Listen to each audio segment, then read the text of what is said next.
Jonesy, this podcast had it all. 3 racing states, and we even went international. Yeah, that's what we're doing now. I think a podcast of this caliber should transcend jurisdictions. We're talking about the Kentucky Derby. Yeah. And just how much of a phenomenal occasion it is. And the turnover. My God.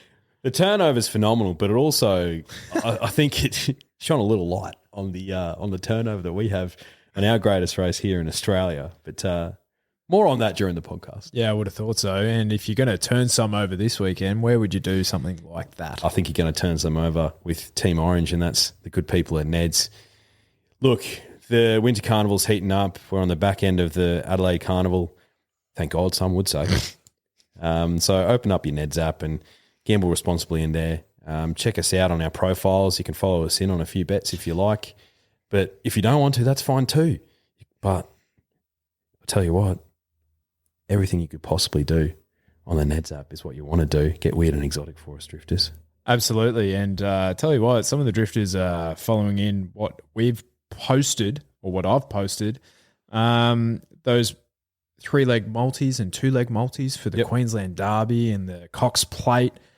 And there was another one there, the Stradbroke as well. So a couple of drifters have following our coattails, and, you know, it's good to have a long-term play. You've pulled it off before. Yes. No reason why it can't happen again. Absolutely. But what are you really gambling with? For free and confidential support, visit gamblinghelponline.org.au. I need to ask you a question. Be curious, drifters. Mr. Brightside fends them off and wins again. Zardozi wins the Oaks for J-Mac. The photo finish. Mr. Brightside or Romantic Warrior. The mare's going. Great guns. Fangirl. Look at her go. Fangirl. Imperatrice has got her. And raced on by Imperatrice by a leg. Overpass. More Baker's Delight in Perth. Radina just won it, I'd say. Tom Kedden won the spring champion in a cakewalk. Without a fight, won the Caulfield Cup. Mate, Benedetta gets her Group 1 victory. Benny! Yeah, well deserved. She's been great this prep. She's been great her whole career, to be honest. Like, very consistent mare. Found the right race. Yeah, as I think someone on this podcast might have said something letter for letter. Yeah. Oh, look, I just thought it set up really nicely for her. But, mate, watched the replay a couple of times. Jamie Kah. She was the clear difference. So, draws gate 3, somehow ends up just off the speed, like probably in, the 6th or 7th lane. Finds a gap at the right time. Gets to the front a little bit early, but just finds another, little bit of go in her to get her home. So that was a Jamie Kah masterclass. I don't know if the blinkers helped Benedetta, to be honest. Well, the stable was saying basically for her to run at 1,200 metres again, they needed to sharpen her up a little bit. Yeah, fair. So who am I to judge? It clearly worked. Always suspect blinkers going on when they're double digits in their career. But, it clearly worked. But what Jamie said after the race, the jockey's comments brought to you by racenet.com.au. Jamie on Benedetta. It's exactly where I wanted to be. Everything just happened perfectly for us. She's a horse with so much talent and she just had things not go her way. And today it played out perfectly for her. She just got to the front of touch too soon and she waited and she just waited with the blinkers on for the first time. She couldn't see anything around her. She was good once she could feel the horse coming to her again. I did think it would be easier than what it was in the end, but she just couldn't see that horse. But it worked out in the end. Yeah. So maybe the blinkers were the worst thing for her. Maybe they were. But, it was a good win. Good win. Satisfying win.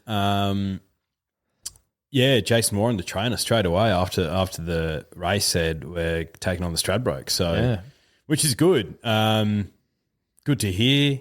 Bit of a freshen up. Targeted towards that. Why not? You've got the Group 1 with her, so why not? Yeah. Now, I saw on the Channel 7 footage that Stacky usually rides Benedetta, right? Yeah. So he is runner-up on Stratton Angel. Yeah, and he hasn't won a Group 1 yet. Oh, That hurts. oh, it does hurt, yeah. Because I feel like Stacky's pretty good rider. He's been in pretty good form too. I'm just getting up his stats through Racing and Sports. So he's had 1,246 career wins at 12% for over 10,742 starts. And he hasn't ridden a Group 1 winner. He's had 2 Group 2 wins, 13 Group 3s, and 14 listed. 13 Group 1 placings. Oh, So he's been close. I think they were saying he's had about 70 rides. Maybe it was like 60 or 70 rides in Group 1s and he hasn't won one yet. yeah. Well, 13 placings. That's a decent enough strike rate. Yeah, you got a feel for him, but ultimately, would Stacky have won on Benedetta? We'll never know. But what I do know is that Jamie Kah gave her an absolute peach. So they made the right call. Absolutely. Now, Amelia's Jewel. Where'd she end up running? 6, 7? She ran 12th Shit. because she looked like she was looming up, but then she hit a real flat spot in the last 100 and there was a lot going past her. Oh. Now, arguably, better ground out wide, as Morpheville typically is. As John Kelton was saying on the track preview earlier on in the day, really well done by John, by the way. Yeah. This is what Frosty said. So she's only beaten home Rubamos, Extremely Lucky, and Karakatsu. She slipped behind out of the barrier, so it ended up a long way back on the inside, not the place to be. That just said, she's still travelled really well, just didn't show her usual turn of foot late. So, yeah, disappointing overall. Maybe something will come up after the run. So let me have a look at that while you kind of like make a comment. Oh, she ran below my expectations. If she's finished 12th. Started favourite. I wasn't against her in the race, I'd say, because she was in my numbers, but I didn't like her from the get-go. And she ran way poorly than what I thought, but way more poorly than what I thought. But I don't get why they made that decision. It doesn't make any sense to me. Like, from the moment they declared it, I was like, that's the wrong call. Yeah. Particularly when Frosty's come off her after that Quokka placing saying she's a 1,600 metre horse. Like, clearly she was looking for that. Yeah. Yeah, missed the jump. So what can Frosty do? Like, what can he do? Should he have somehow gotten on the outside and just taken her really wide to the better ground and maybe her turn of foot would have been better? I don't know, but I hope they don't pull the plug. A Queensland Carnival Or even a Spring Carnival after that, mate, because that's poor. 12th. No visible abnormalities for Amelia's Jewel. Blinkers on first time. Maybe she didn't really like that. I don't know. Bit of a question mark performance on her, but yeah, it stunk from the get-go for me, taking her to that race. Yep. But still, you'd expect her to run better than that. I would have thought so. Now, win of the day for me. Interested to see who you think. I have a clear one who is a horse coming through the grade still. Did not talk about it in the preview because there was no listed grade, but it was the highlight, the benchmark 100 at Caulfield. Shock them over. Yeah. Breathtaking. Phenomenal win. Dean Yendall took him out to about the 12th or 13th lane, just looped him and just ran past them. Like, first up over, what was that, 1,400 metres? Yeah, and he had 2 runs at 2,000 metres in the spring. Lightly raced gelding. 6 months off. Yep. Which is really fascinating. By Shocking. So Shocking's obviously a Melbourne Cup winner. Yeah, we spoke about it straight after the race. Like, he looks he's a group class horse by the looks of him. That was his 9th or 10th start as a 5-year-old. Let me have a look here. So he has had 10 starts, 5 wins, 3 seconds, and a third. Wow, so I only missed the placings once. Yeah, I liked him, or the victim liked him in that race because a horse with that much talent, first up after a big let-off, lightly weighted, sometimes they can just really, jump out of the ground. I'd be fascinated to see what he does second up. If he can perform really well second up as well, maybe stepping up to a mile, then yeah, that's a horse with some group class talent. We were talking about prospective races for him towards the end of the year. And what did we settle on? Like maybe like a mile handicap race? Just Turak. Yeah. Because I think he showed enough there that he'd be dynamic over a mile. Yeah. Alexandra Ray, the trainer, with due respect, I know nothing of their work either. But yeah, last 12 months, 118 starters, 23 wins, going at 19.5%, 8% ROI. So, I feel like the stable, when they have a good one, know where to place them. So this is probably their best horse in their stable. So, Turak handicap, when those markers come out, I'd say it'd be pretty close to favourite at this early market, at this early stage. Yeah, unless we're seeing something that no one else does, which happens very, very occasionally. That was a smart winner. Definitely one of the big wins of the day. There was another, and this is off season for Caulfield, right, drifters? So take that with a grain of salt. But there was another winner at Caulfield who the victim didn't tip on top, but So You Think 3-year-old gelding. I'm pretty sure it's a Price and Kent thing called Shaw. Just for a horse and only its second start, just put him to the sword. What you need, Yeah, same silks, I think. Yeah. And he by So You Think, so you'd expect him to get out over further and be better. But I think it was like a benchmark 70 race. So, take it with a grain of salt. But this time of year can unearth some smarties. I think so. And why I'm really keen on Shock and Moba, to go back to him, it was the first time that he really stepped up to that kind of group class level was in the Rosehill Gold Cup at the end of last prep. First time on his Sydney leg, I think. And he was only beaten half a length to the likes of Wild Planet and Stroke of Luck. But he got back. I think it was a leader bias day that day, and he came rattling home. And I was like, okay, this horse is up to like great class, this sort of class. And then because he was knocking off like benchmark 70, 78s, and we have experience in doing something like that with the second of Port T up here. Yeah, but he was winning those so convincingly, and this is the first time where he's like, this is possibly the hardest grade he's been in, benchmark 100, against the class of Savannah Cloud. It's a quality horse. It's a black type horse. Yeah. Listed grade Gentleman horse. Roy was in that race. Exactly. Who's Group 1 placed.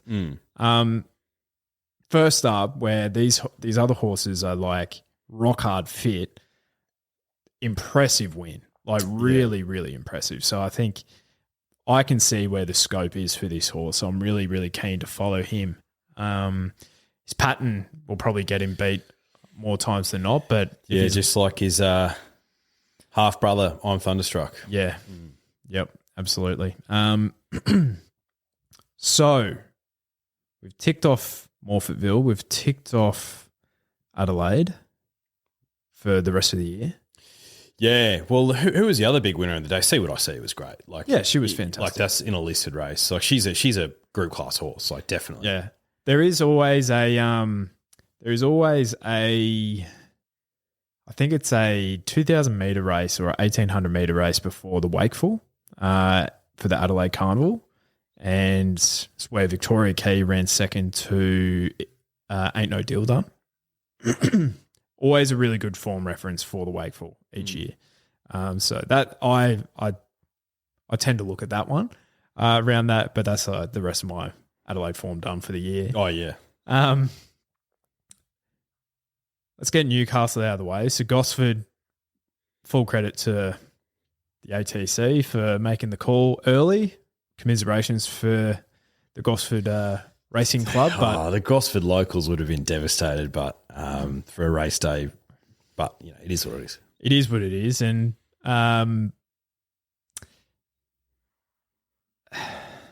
Williamsburg. It's got to be one of your sickest beats. It would have to be because he looked home at the 200 like he was going to win by 2 lengths. And he got in front and he's like, what am I doing here? Because he had superior wet track form. The nice long Newcastle straight to really wind up. 10-1. He looked a great bet, and he was a great bet until he wasn't. Until a $20 pop Magnus spin just zooms up on the inside and gets him done. Oh, sickening. Oh, so sick. When that's the final leg of a juicy multi that you needed as well. Like, this is full transparency, Drifters, right? Your boy started with $5 on the day. I'm like, you know what? I'm just going to do like a bit of pennies sort of stuff. Yeah. Had an hour of power. So I had the start. I texted through to you because like the profiles were going off. Bonkers. Had the opener in Brisbane, which won by about 5. Sunshine Coast, rather. And then had a few more. And it just like basically, okay. So the $5 has turned into about 50. Put as one of those combos on. And so it was Corniche was the last leg. Had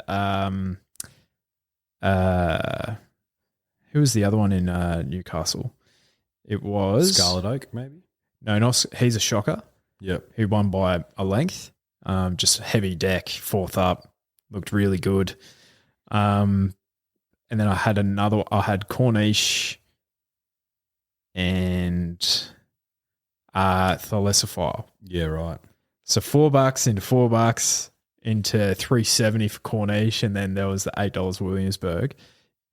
From a $15 bet, it was going into $1,500. Oh, that's a sick beat. In Williamsburg, I was counting my cash, and I said to you, because Corniche was still to come. I was like, when Corniche wins, this thing's actually going to cost me $1,300. It's so sick. And Corniche just had a bit to do, but just won with ease in the end. It's some win. J-Mac was taking the piss at the Sunny Coast yesterday. He was taking the piss. He really was. Because he had Pirelli in the first, wins by 4. Then he had Thalessifier, which won by 1.5. First time that horse has won in a minute. Had Althoff. Lifted that thing to win by, a neck. And then he had Corniche. And that thing looked gone at the 100 even, and then he lifts it to absolutely storm over the top, wins by half a length. Just, he's so good. I'm happy to take the J-Mac tax because he's so good. He's worth it. Yeah, he is. He just gets them where they need to be in the running. Like, there's not a better jockey of getting a horse into the right spot if it draws a shit gate. Yeah, there's no better jockey. Yeah. And he RNP'd the Sunny Coast. It was an interesting day on the Sunny Coast, actually. Mate, there was a fair bit going on. Like, so Perel, whatever, however you Periel. I was thinking about this horse, like benchmark 85, 1,200 metres. I think this horse has got out to about the mile previously. What's his kind of like? Could he be a lightly weighted horse that heads towards like a Stradbroke? I think that might become a little bit too soon for him. I think so, yeah. Like that was benchmark 85. Yeah, but he's a horse who can jag some black type throughout the Winter Carnival. Genuine wet tracker too. Yeah. So he could go towards like, I don't know, Group 2, Group 3 throughout the Carnival or something. Bonnie Ezra won the Gold Coast Cup. Bides Argent just too heavily weighted there. Yeah, 61 kegs. Yeah. Argent. Thalessifier was one that we highlighted earlier in the week as well. She just absolutely ate up that heavy track. Oh, yeah. Loved it. Absolutely loved it. Tajaki didn't get through it, I don't think. And there was a lot of scratching. So like Perspiration was one, Poster Girl was the ones that we were keen on there as well. They didn't kind of like have anything to feature there, but the Yellow Brick was a nice little return. It was good. Like, yeah. you can't begrudge that return. Like, don't write him off as a horse who'll win some big races. Not big races, but you know what I mean. Yeah. And Mullane, he was backed as if he was unbeatable. $5 into $3.50 started, but you could, if you were on, you were seriously worried early. He hated that. Yeah. And he tried hard. Like he tried hard on it and came home well enough. But yeah, just that wet deck drifters, I wouldn't jump off him if he finds the right race. No, I think so. Like if he gets back to, Eagle Farm or something on a good track, I think he can win. He was only beaten 2 lengths, but yeah, that heavy 10 was just not his jam. Gross. Corniche class rose to the top there. He just was clearly the best horse. Where's Roll On High at? Don't know. When she won on, I think it was on Melbourne Cup Day that she won down the Flemington Straight. She looked like a group class filly if I've ever seen one. And the Moody and Coleman stable are usually really good at, getting those things to progress. I don't know. She just doesn't look like she's interested. No. It's really weird. Maybe the deck, but I fully expected her to go on with it this prep, and she just hasn't. I'll have a look back through her profile. I think so that she was Sunshine Coast there, beaten 4.2 on a heavy. She went to Bendigo. She was beaten 4.5 there. Beaten 2 lengths in the Sunline Group 2 against the older mares there as well. And then she resumed in the Surround Stakes, beaten 3.5, and she was good there, but that form reference is probably a little bit iffy, I'd say. Like Zugoch is the only there'd be something else in there that's a subsequent winner, but Zardozi it would be. That's the only subsequent winner from that race. Maybe she's just a big track Flemington specialist. What's the furthest she's run over? So 1,400 metres. That's what she won the Desirable. Yeah. And she resumed at 1,400 metres in that surround, Group 1. Got out to 1,600 in the Sunline. She's by Seamus Award, so maybe we'll see. Maybe the stable needs to identify a 2,000 metre plus race for her, just to maybe aim her towards that, and just see if she's just looking for further and has just come back a little bit more dour. But she just showed a dynamic turn of foot when she won that race down the Flemington Straight. So, you would think she looks like a mile type, but yeah, maybe they just need to stretch her out over further and see how she goes. Like, is it too late to take her towards the Queensland Oaks? Probably. Just a thought. She beat Jolly Star, Komochi, Commemorative. They're probably like Facile. Yeah, it's a smart bunch. Like fillies. That's not a bad bunch of fillies. Like that Flemington kind of like vast, like get through her gears type of operation. And she's definitely like stood up against she versed the boys. She's gone against the older mares. Like, yeah, I don't know. Maybe it could be one of those ones where they tip her out and then you find out she's got a bone chip or something. You know what I mean? It's just something's not right with her. Yep. And she's shown us enough talent that, and her starting price profile would suggest that the bookies respect her. So yeah, maybe just need to tip her out and bring her back and see what happens. Yeah, I would agree with that. Now, one of the wins of the day, Numerian at $31 first up. How good was that? Yeah, it was phenomenal. Brained him. Sensational. Yeah. He's mixed his form a fair bit, Numerian, but he goes well up here. He does. Won a Q22. But I was looking through his first up profile. I think that might be his only victory first up.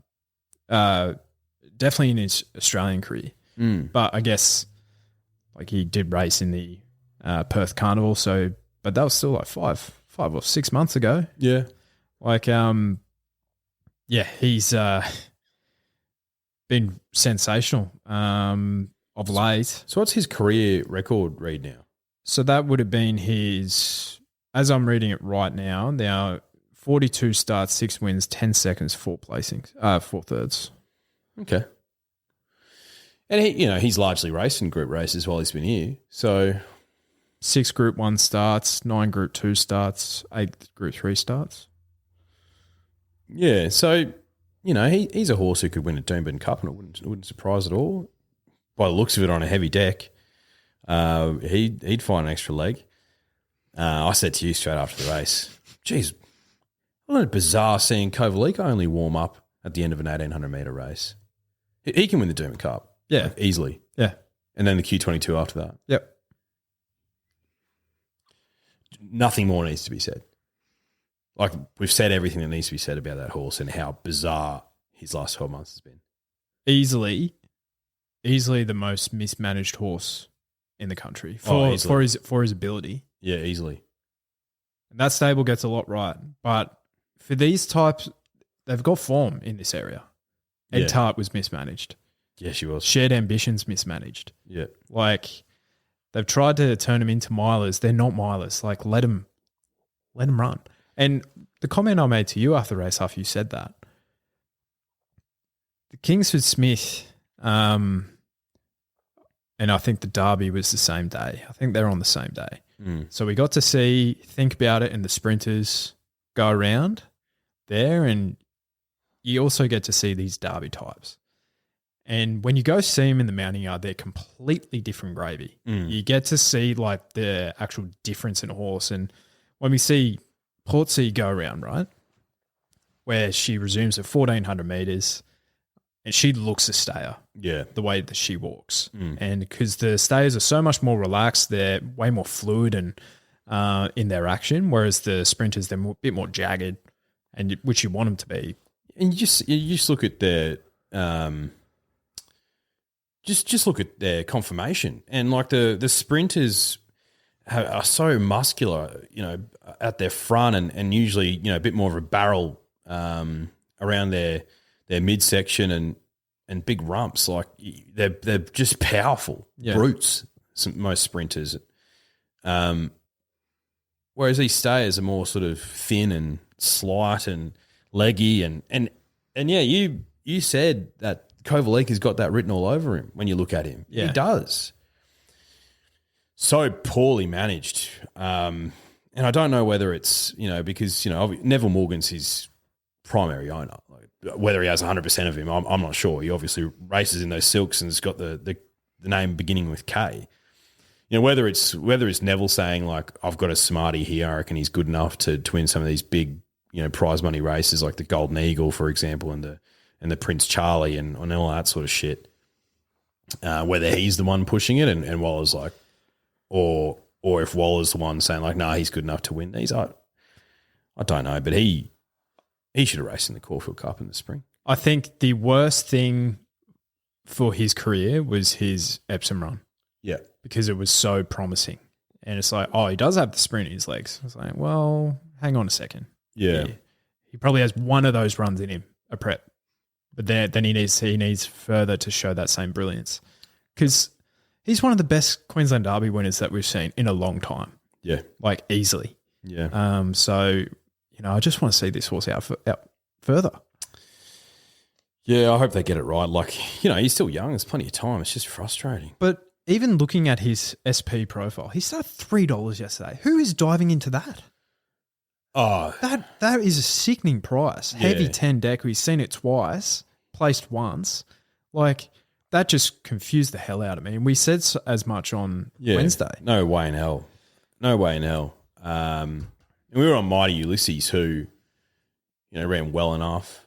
He was without cover for a solid period, but like Numerian just absolutely donkey licked him. Yeah. Just Folk on the quick backup was really good. Given a peach by Zara, he's a mudlark, that thing. Mm-hmm. But yeah, Kovalik and Numerian are probably the ones that I want to take out of it. Hueta was like, he finished 5th. He was coming home late. Huyar Mail, tough ask. 1,800 metres, heavy 10. Yeah, no, he was never going to enjoy that. Yeah. Yeah, so that's the wash-up of the Hollandale. I think Numerian can win the Doomben Cup. I think Hueta can. He can go 3 in a row and Kovalika certainly can, and if he, the thing about him is that you're probably not going to get a price about him in the Doomben Cup. Like if he was $5 or $6, I'm backing that 100%, but he won't be. He'll be sub $4. As I get the market up with the good people at Ned's, I'll confirm that with you. It's just taking a minute. New laptop and everything, it won't load. Classic. Let's have a look here. Oh, now it's loaded. Where am I? Racing futures markets. Doomben Cup. Kovalika 420. I told you. That's not a backable price for me, mate. No. For him? Numerian 7s, Hueda 6s. Yeah. It's a tight market, isn't it? That's ridiculous. Really ridiculous. But anyway, that's pretty much everything for the day, isn't it? Any other smarties that we haven't discussed? I guess the gold bracelet is the Gold Coast bracelet, 1800. Oh, the Phillies race. Yeah. Amazonian Lass, in hindsight, big price. Wins the Wakeful, beats Zardozi on a leader bias day, sure, but she was still $13 yesterday.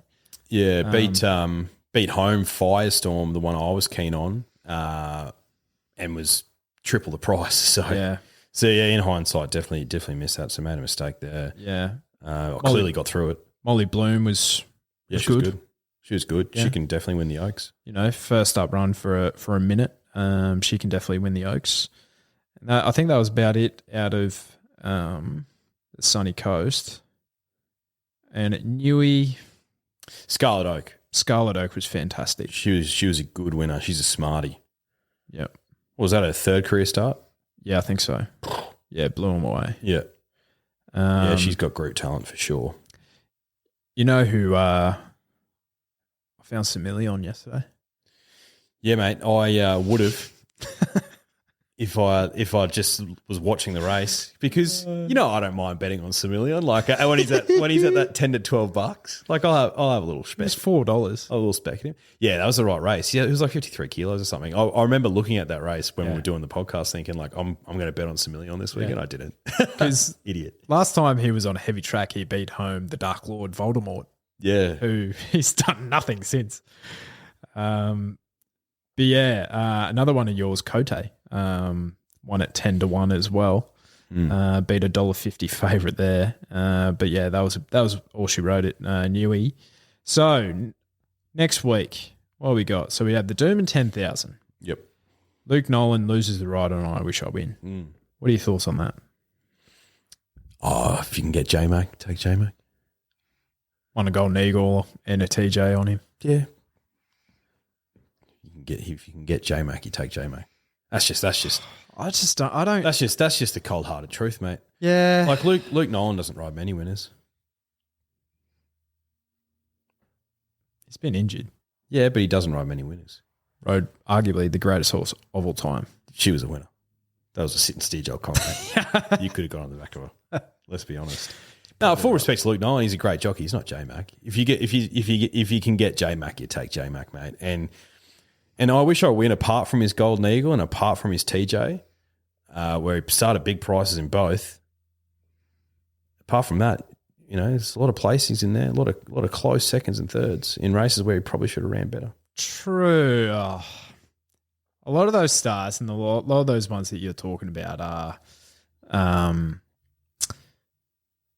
on his Melbourne leg. So I'm thinking like where he's first up over in a Lightning Stakes or something, or a Newmarket as the top weight and that sort of thing. And he's clearly got like the horse that you want to take out of it. And it's like really wasn't a winning chance. So, and he runs up to market expectation, I'd say. I think that's a little bit harsh. Yeah, I just think when James McDonald is on offer, you take James McDonald, and unfortunately you have that conversation with Luke. That's just a reality, mate. It's to a lesser extent it's the same thing that happened with Benedetta. If you can get Jamie Kah over Daniel Stackhouse, with all due respect, you take Jamie Kah. It is what it is. I just Maybe I'm just a bit of a sentimentalist. Yeah. Well, I like a bit of loyalty, you know? put it this way. If the Dragons in some alternate universe, some parallel universe, you know, if Nathan Cleary was like, I want to play halfback for you guys, you say to Benny Hunt, like, love you, Ben, and thanks for your service. Catch you later. Like that's just the reality. It's a good point you make. It is. All right, so we have the Doom 10,000 next week. We have the BRC Chairman's Handicap over 2,000 metres. And now, if I get that up, who won this last year? If I have a look. Calipore. Yonkers the year before. 50-1. Warning. Lejuge. Remember him? Yeah, Lejuge, yeah. Went back to back. Yep. Yeah, and then some others. But so we have that one. And then we also have the Rough Habit Plate over 2,000 metres for the 3-year-olds, I believe. Yes, that's right. And that is, this was won by a Special Sway at about 40-1 That's last right, year. yeah. Dark Destroyer the year before. Yep. Ballistic Boy won in the past. Purple Sector. Dark Dream. Gee, some types there, isn't there? Yeah. Okay. Well, Dark Dream before he went to Hong Kong was a good horse. He was. Arguably probably one of the better winners of the Queensland Derby before. Mark Newnham trained from memory? Dark Dream. Yeah. Back in the day, I just closed it. I can get it back up though. I'm that type of operator. Doesn't say. So that's good. No, that's all good. Okay, so Doom at 10,000. Yeah. Exciting. Yeah, it is exciting. We'll bring back the questions next week. Yeah. Might need some of those that we can answer because we'll be phoning in on Wednesday. Phoning in on Wednesday, hopefully, drifters internationally from Tokyo. And then Sunday, I will be back. I'm just not 100% sure what time, but I will clarify. Yeah. So, worst case, I'll do it solo and I'll answer some of your questions. Worst case. Worst case. It's as easy as that, drifters. Yeah. But yeah, thanks for listening. Yeah, thanks so much. Goodbye, Adelaide, for another year. Thank God. Onwards and upwards to the pinnacle of racing, the Winter Carnival. Would have thought so. Uh-huh.